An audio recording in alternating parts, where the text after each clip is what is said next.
Asian cup বাছাই Bangladesh Bharat match cover করতে শিলংয়ে আছেন সহকর্মী মুশফিকুর রহমান। সরাসরি চলে যাচ্ছি তার কাছে। মুশফিক, বাংলাদেশ দল কি কিছুটা অসহায় সময় পার করছে?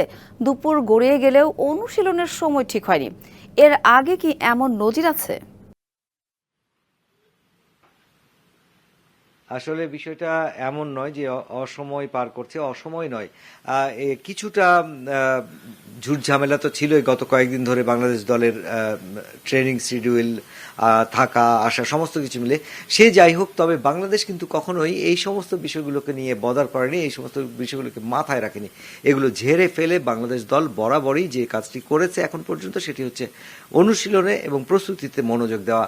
কোচ হ্যাভিয়ার ক্যাবরেরা থেকে শুরু করে অধিনায়ক এবং দলের ম্যানেজার প্রত্যেকে বলেছেন, প্রত্যেক খেলোয়াড়রাও কিন্তু একই কথা বলে আসছেন যে তাদের কনসেন্ট্রেশন হচ্ছে ম্যাচটা কিভাবে জেতা যায়। এখন থেকে ঘন্টা দেড়েক আগেই শেষ হয়েছে সংবাদ সম্মেলন, অফিসিয়াল যে ম্যাচের আগের দিন যে প্রি ম্যাচ প্রেস কনফারেন্স সেটি, এবং সেই সংবাদ সম্মেলনে অধিনায়ক জামাল ভুঁইয়া বলেছেন, উৎসবে খুশি হবে নগদে বেশি, কারণ ঘন্টায় ঘন্টায় আছে গিফট জেতার সুযোগ। যে আমরা কিন্তু এখানে এসেছি শুধুমাত্র 3 পয়েন্ট অর্জন করার দিকে জন্য, এবং সেই জায়গায় তারা কখনোই লক্ষ্য রাখছেন না যে র্যাঙ্কিংয়ে কে এগিয়ে বা কে পিছিয়ে। সেই জায়গা থেকে বোঝা যায় যে আসলে বাংলাদেশ দল কতটা ডেডিকেটেড এই ম্যাচটা জেতার জন্য। কারণ দীর্ঘদিন বাংলাদেশের জয় নেই, এবং সবশেষে 2019 সালে যে বিশ্বকাপ বাছাইয়ের ম্যাচটি জিততে জিততে হেরে গিয়েছিল বাংলাদেশ, সেই ম্যাচটিতে এই দলটির অধিকাংশ খেলোয়াড়ই রয়েছেন। সে কারণে তাদের মধ্যে একটা জেদও কাজ করছে।